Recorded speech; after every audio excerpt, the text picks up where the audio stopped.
the biggest dominoes in the portal are falling and stars are pulling out of the NBA draft and coming back to college basketball. Mike joins me right now to cover all of that. Some Kansas State talk, some Gonzaga talk, Auburn, the Aggies. We're doing it all right now, recording live from somewhere. This is One and Done.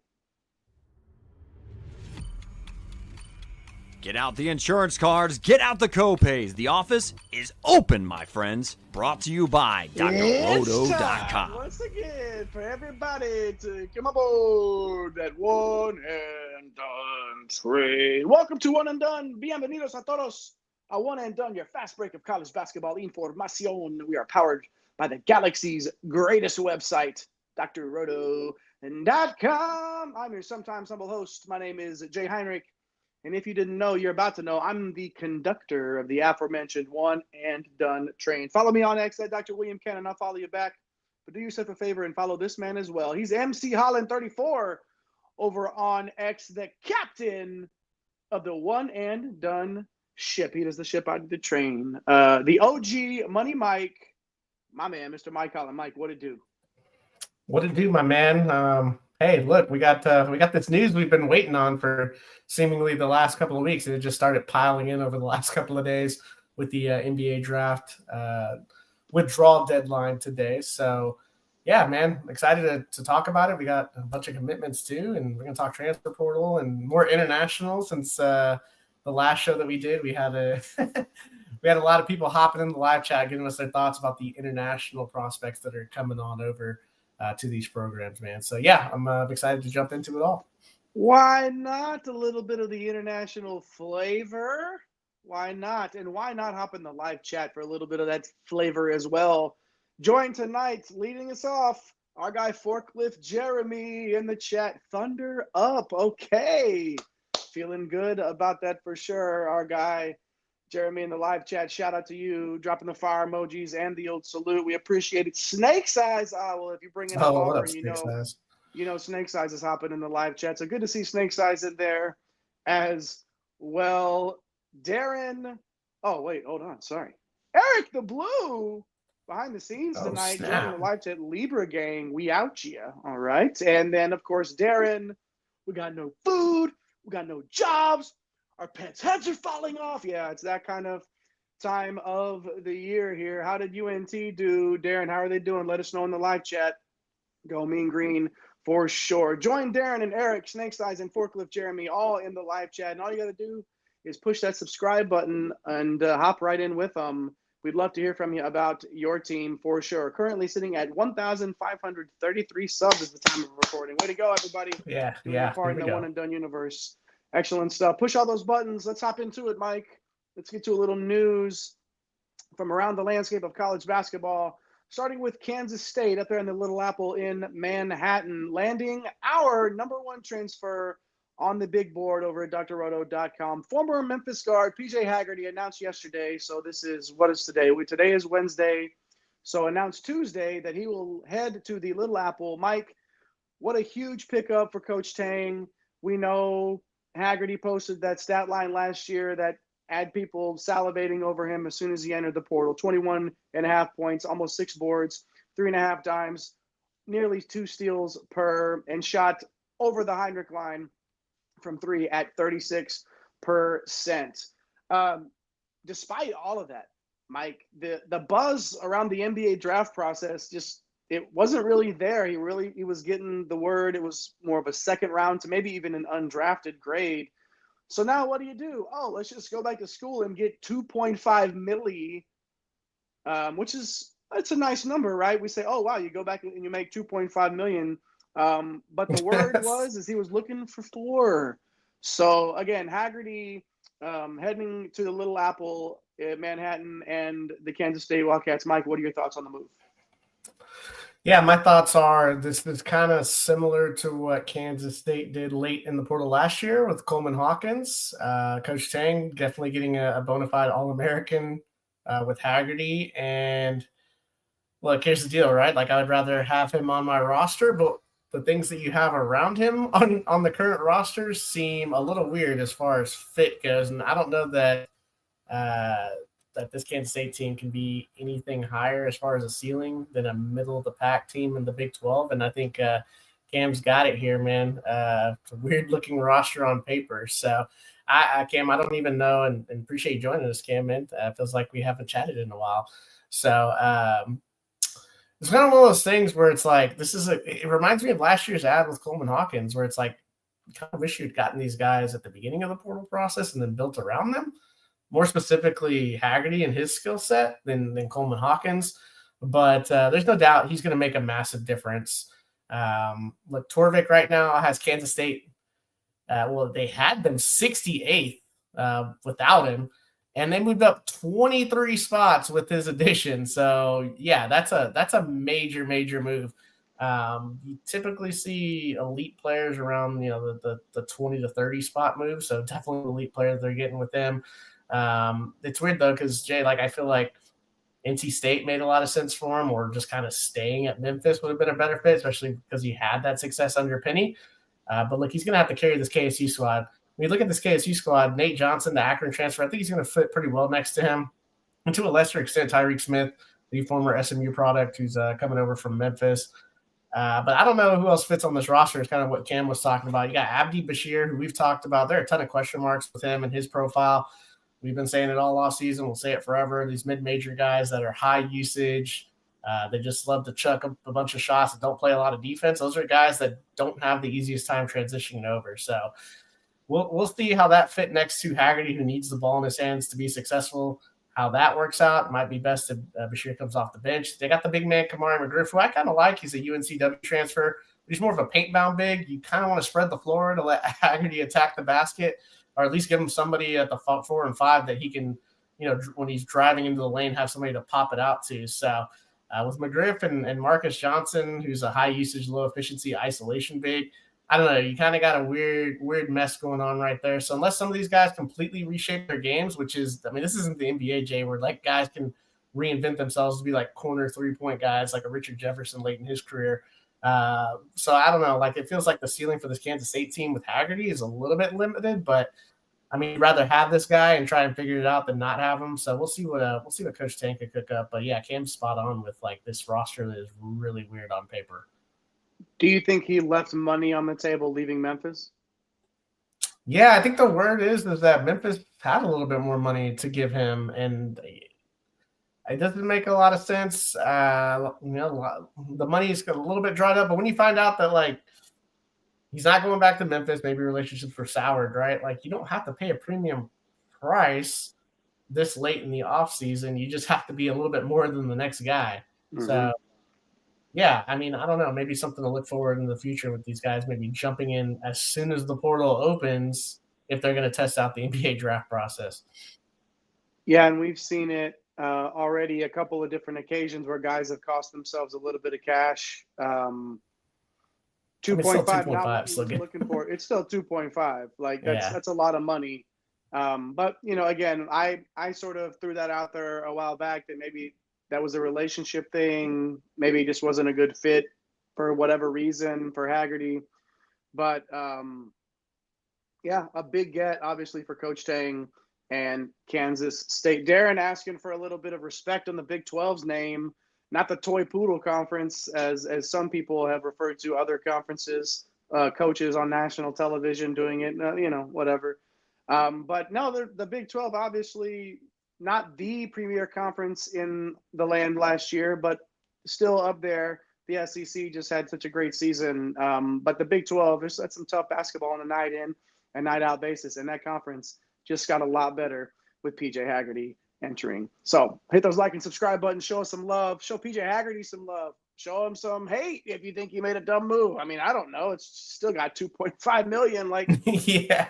Hard to really be too upset about all of that. But let us know what you think about the move in the live chat. Keep the chat rolling. It's good to see some of our OGs all chatting it up there. Hop in with them. They're friendly for the most part. They'll be nice. Hop in there. We'd love to hear from you. And we'd love if you hit all those like and subscribe buttons as well. All right, Mike, let's move on. NBA draft withdrawal deadline has passed, come and gone. Bunch of players coming back and a bunch of players, including one that was near the top of our board, the top of our list of everything that we could think of in Yaxel Lindeborg, who decided, even though he was getting a pretty high grade, a lot of chatter about mid-first round, going to end up going to Michigan. But then we had a few others like Alex Condon at Florida, Tahad Pettiford at Auburn, Milos Uzan at Houston, Otega Owe at Kentucky, among others, coming back as well. Mike, your thoughts on Lindeborg and some of these other decisions that were made today as well? I don't know what the chat thinks, because I'm shocked. Like, I saw them. I didn't see a mock draft where he wasn't going below like 22, but still NIL significant in college, and it's a gamble to risk trying to get into the lottery. But like, what happens if he slips, right, and he goes into the second round? He's gonna wish he had come back to Michigan. So look, if he didn't get a guarantee or whatever, like, I completely understand that. He's got guaranteed money at Michigan. He's gonna have a massive role on a big stage. For Michigan, it's obviously huge because he's a top 10 player, not just in the portal, but returning to college basketball. In the country. So he's going to open up their offense. They're going to have an unlimited ceiling on that end of the floor. He's also a plus defender. So I think Michigan, you can legitimately say, has probably the best front court in the country, because you have Adi Mara and Morez Johnson. Like, what a transfer haul in the front court that is. So this probably guarantees them a start in the top 5 to open the year. I'm not really surprised with Condon and Uzan. I know some people were saying that it looked like Uzan was going to be headed to the draft, but both Florida and Houston have a legit claim now with these two guys coming back to be the preseason number 1 with their retains here. And then Pettiford, look, we weren't sure if Auburn was going to have anybody significant coming back this year, and obviously getting a big time playmaker who knows Coach Pearl's system, so that's going to help out a lot. I'd imagine he's going to quickly find a 30-plus minute role at the starting point guard spot, and he's going to have plenty of weapons around him based on what they did in the transfer portal. We'll talk about another addition that we made a little bit later on in the show, man. So yeah, these withdrawals are significant, and they're really going to help shape the NCAA tournament this year. A player that stayed in, Mike, that I was kind of, if Lindeborg was the one that we were surprised came back, I think RJ Lewis might have been the surprise player that stayed in. By all accounts, wasn't receiving much more than a late second round or an undrafted grade, but has decided to stay in the draft. Quickly, what are your thoughts on RJ Lewis, and what do you think of his choice, I guess? I mean, that's tough, man. Like, there's a team out there with multiple teams out there with 7 figures. So I would assume he's the reigning Big East Player of the Year. Like, for college basketball, man, like, he would have been a top 15 to 20 player returning in college basketball. Man, listen, college is just not for some people. I get, like, this is what it comes down to for me. I feel like RJ Lewis did not like being in college. Yeah, I feel like RJ betting Lewis on himself wants to be. Yeah, I think RJ Lewis wants to start his pro career now. And wherever that takes him, whether that's a G League roster, whether that is whatever it is, right? I'm sure there's some team with 17 second-round picks that will gladly take a player of his talent in the second round and tell him, hey, go down there to Boise or wherever our G League affiliate is and fine-tune some stuff. And you're going to get to play 40 games this year for us because we stink. But come up there, but go down to the G League and do your thing, and then come up. I would not be surprised if a team took a chance on RJ Lewis, Mike, and he might just be ready to get that clock ticking, get to that next contract, because he believes in himself. Yeah, 100%. I'm never going to fault the guy for that. Kind of reminds me of one of yours, like could have made a bunch of money in football, right, being a quarterback at Michigan State, but instead decides to go to the draft, goes to the 7th round, and these guys are betting on themselves, and I think there is something to it, like you're saying, Jay. Like, it seems up front that financially this wasn't a smart decision. What if he bets on himself, and then all of a sudden the year in the G League, he gets into the right spot? Like, who knows, man? He's got a little bit more of an NBA ceiling than I think some people. He kind of developed a little bit of an outside shot, but I mean, he's long. He's gonna be able to make some things happen at that level. So I wouldn't be surprised. I'm not saying he's gonna be an all-star or anything like that, but he could be a solid rotational player in the future. And those guys are making a lot of money right now. They are, and don't be surprised to hear his name called on draft night. Just don't. I won't be. Like, if somebody is probably going to draft him. And that good for him, man. Get your career going and do your thing, man. Shout out to RJ Lewis for believing in himself and taking a shot on it. Good stuff there. All right, hit those like and subscribe buttons if you haven't already. We're on our way to 11 gazillion fulfillion and one subs there. 1533, I believe, is where we're at the time of recording. So help us get there. Maybe let's get to 1535. Let's just hit a couple more tonight and then go from there. Darren, hopping in before we move on. What happened to the days of Coach Knight making the players run the bleachers? It's over, my friend. And you know it, and I know it. It ain't happening, my friend, ever again. Make them run the bleachers. They're hopping in the portal.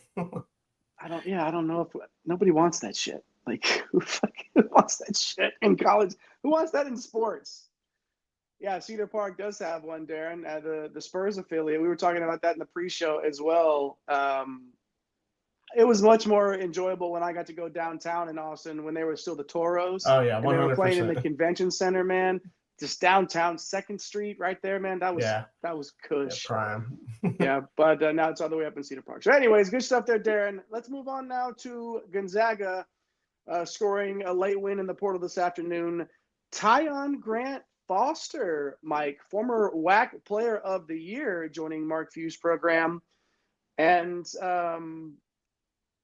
a relatively quiet offseason up to this point, right, for Mark Few and the gang. A couple of years worth of impressive transfer classes, and then you're like, okay, are we doing it? Are we doing it? Are we doing it? And now TGF, excuse me.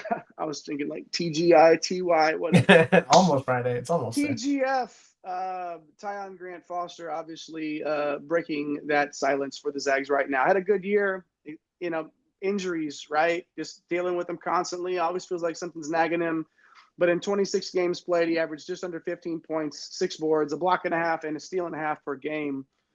That size, experience, athleticism that good coaches like Mark Few know how to put into a high-level program and utilize to the best of their ability. He's ranked 69th on our big board, Mike. Nice. How do you see him fitting in with Gonzaga? Yeah, it's a little bit of a weird fit when you kind of look at how he excels, especially on the offensive end.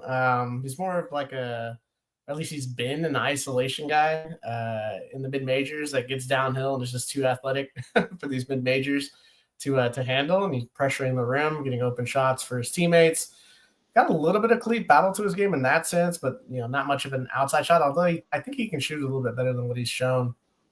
Just a bunch of injuries for this kid, man. But regardless, this Gonzaga offense, it's going to go through Graham BK and Braden Huff.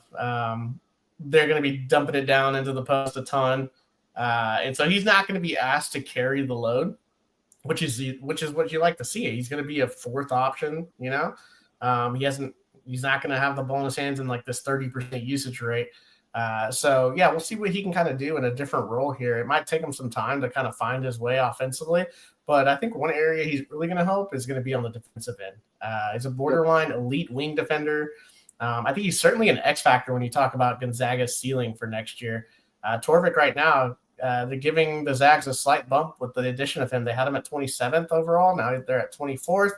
Their defense took a nice little step forward there, according to their metrics. So, he's going to make a huge difference with his size. And then just another ball handler. And you got that Mark View, NBA system where they're going to be able to get up and down, use them in transition and things like that. But this is a new look backcourt, man. And you got Braden Smith. No, not that Braden Smith. This is the former Patriot League Player of the Year, Braden Smith, coming over from Colgate. He redshirted, wanted to assume the reins, which I think was an awesome move for him.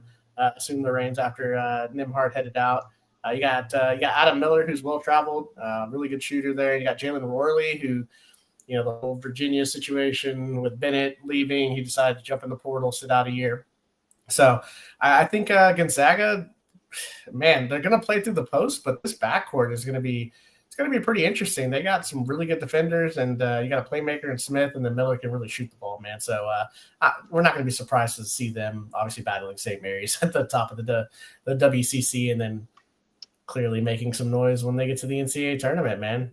They typically make it to the to the next round. So as far as him needing a waiver, I don't know if he got that cleared up yet, but I would assume that that's probably coming down the pipeline. I don't know why Mark View and them would be wasting their time on something like that. So we'll take a look at that. Riley, appreciate you hopping in there. Cam jumping in saying, I don't know if you touched on San Diego State the past few days, but betting on them to win the Mountain West there. Obviously, Guath and Bird back. That's huge for them. But, yeah, we'll be doing – man, we're almost to June, Jay. We're not going to start conference reviews till I think maybe late July. So we got a little bit of time for that. So we'll see how that all shakes down. But regardless, if he gets the waiver, just a nice addition for them.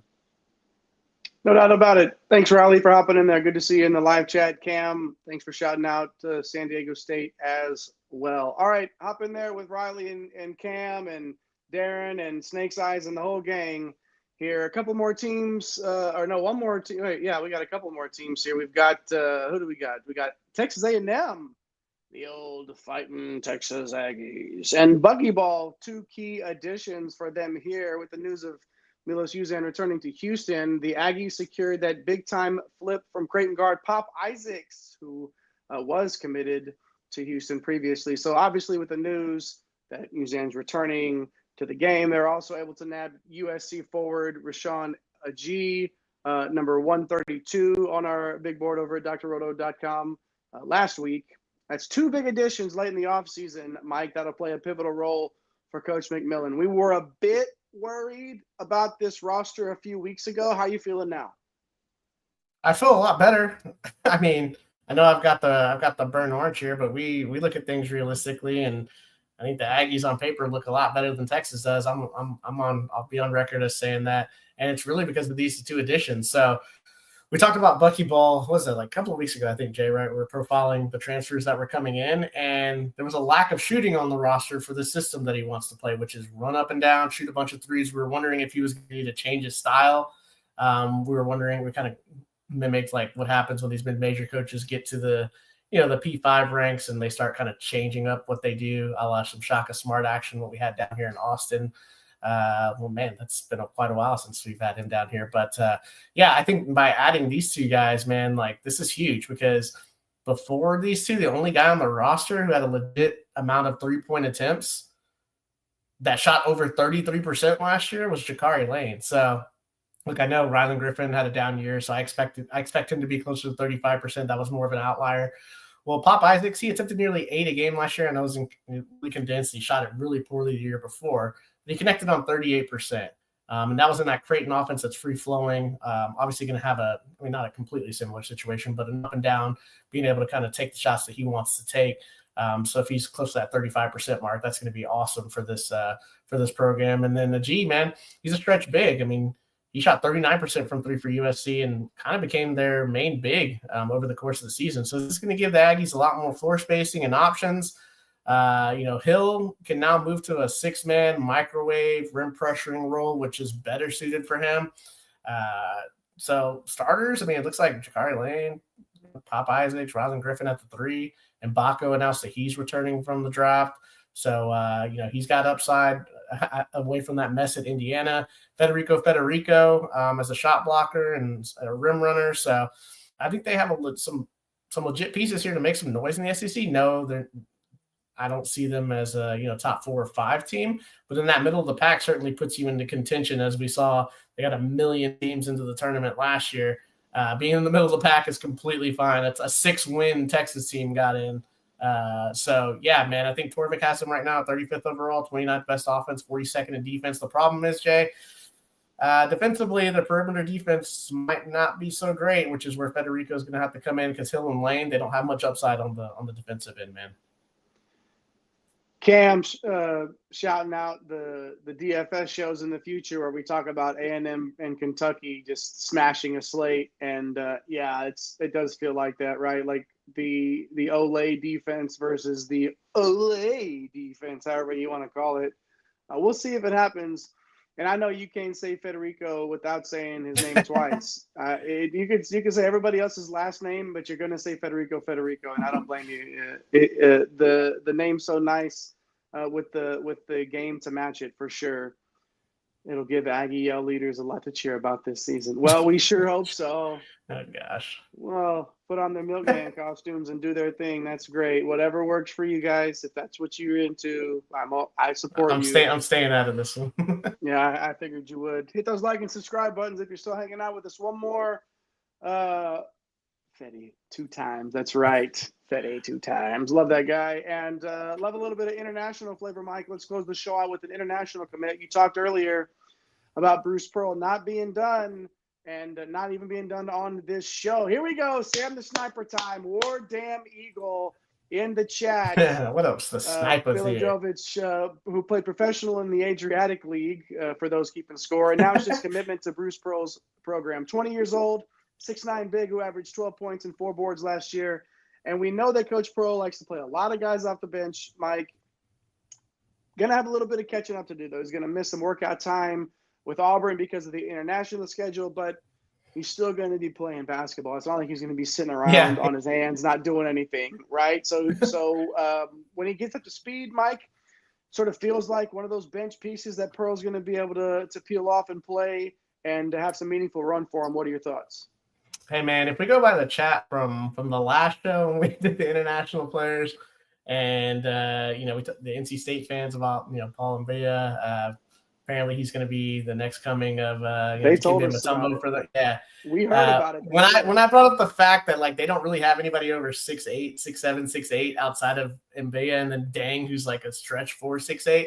I'm sorry, NC State fans. I'll just say it right now. I apologize for the last show. I didn't realize that this guy was going to be a game changer, 25-minute, like just an absolute monster because nobody else on the roster averaged over half a block a game last year. So he's going to need to be good for them. But anyway, we'll get back to the Auburn talk here. So the reason why I say this is we just don't know with these international guys. It's all I know that he's playing professional over there. So I would assume that he's going to be ready to go. He's got to obviously learn Bruce Pearl's system. I think that's kind of going to be the only challenge of this thing here. But, Sam the Sniper saying that Jovic has a chance to start for us once he gets up to speed. That's a pretty bold statement because I'm looking at this front court, Jay, Elijah Freeman. I mean, I don't know, man. It's a really good-looking kid coming up. And then Keyshawn Hall, he was pretty solid for UCF. Keyshawn Murphy, he's one of my favorite DFS plays for Mississippi State last year. So, I mean, if you're telling me this guy's good enough to start over Hall or Murphy, then that 6-man is going to be absolutely lit, which could be a Keyshawn Murphy, which is what he excelled at Mississippi State last year, coming off the bench and, putting up 14 and 7 or whatever it is that he ended up putting up last year. But this gives the Tigers another option, Jay, and all of a sudden, man, like it was kind of a slow offseason for Auburn. And the next thing you know, you look at the roster, you're like, oh, we got Pettiford back today. He's pretty good. You got Freeman, Hall, Murphy all coming in. You got Jovic coming in. And all of a sudden it's like, oh, well, this guy's going to be pretty good again. So we'll see how it all works out for them. It's a pretty good coach on that campus too. So you start getting guys that are this talented and, we've seen what Bruce Pearl can do. So, maybe our guy Sam the Sniper knows something we don't. Maybe he's going to push for that starting spot, and we'll see. The guy looks like the guy from Spike from the Little Giants. I just watched that movie the other day too. Mr. Brooks, it's so good to see you there in the chat. Also saying that Wisconsin won the portal again. Well, okay, let's. We always going to see Mr. They Brooks struck there. gold on Tanji last year, and all of a sudden it's like.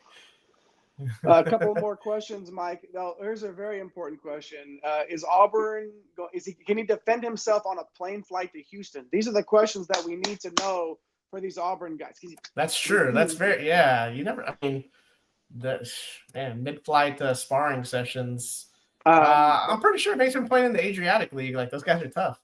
They know what's up. Like that's like asking Nikola Jokic, what is the crowd? Yeah, the crowd really? And he's like, I played in Serbia, brother. Yeah, and you see the Serbian like flames instead of smoke. He's seen it all. And so have we in the live chat with you, hanging out with us. We appreciate you. I can't wait for the next MC Holland Invitational either, Darren, but that's the DFS. Those are the DFS streets, and those come around once the season starts. But for right now, we are cooking all off season long right here on One and Done College Basketball on YouTube. So make sure you hit all those like and subscribe buttons. If you're hanging out with us over on X, make sure you jump over to YouTube, type it in WON, One and Done with the ampersand, College Basketball, and hit that subscribe button. Definitely would appreciate that. Sam on his way out. Can we say Auburn won the offseason? Mike, a quick response to Auburn's I will let you know what is the national championship day next year. I will let you know who won the offseason, April, whatever it is. We love it, Sam. Quietly, they've done really well. They've done a nice job. You have a lot to be happy about, a lot to be proud of moving forward. War Damn Eagle, Sam the Sniper, good to see you in the chat. Good to see everybody hanging out with us. Make sure you push those notification bells so you don't miss a minute of our college basketball coverage. Incoming high school recruiting show coming up soon. So if you're into those, people still do recruit freshmen. It's not all transfer portal stuff, right? Yeah. So, we're going to talk some incoming freshmen as well coming up soon. So push all those buttons. At One and Done CBB on all the socials. Follow at Fantasy Nav in those Twitter streets. Eric the Blue getting you those great graphics and getting the studio set up. Our guy, the Hall of Famer CC Hustle at The Real Napier. Nate pushing the buttons tonight, pushing the ones and twos. We definitely appreciate him. I appreciate my guy, El Capitan himself, the captain of the One and Done ship. Follow him on X at MC Holland 34. Not just college basketball, you get some good WNBA content over there from Mike as well over on X. So make sure you follow him over there. And do yourself a favor, if you need an extra follower, follow me at Dr. William Cannon. I'll follow you back over on X. I happen to be the conductor of this thing that we call One and Done. So we appreciate everybody for hanging out with us. I prefer mustard in my potato salad, Darren. And on that note, we're signing off. My name is JAYHEINRICH. Come again. We'll see you. Thanks for stopping by the office. Get your fantasy prescription by subscribing to the channel and checking out drroto.com. And until the next visit, be well and take care.